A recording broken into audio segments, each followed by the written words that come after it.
Most egy kis stílusváltás következik. A következő műsorszám egyfajta tisztelés zeneiskolán névadója Fischer Anni zongoraművészelő, aki már 10 éves korában legendásan jól játszotta a Bartók műveket. A művésznő nyíltan vallotta, hogy egész életében Bartók Bélát tartotta példaképének.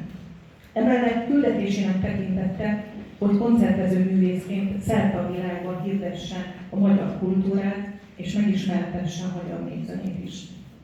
Bartók Béla Csillagok, csillagok népdal feldolgozásából Gúzi György karnagyúr készített fúvózenekari hangszerelést. Ezt fogják most hallani.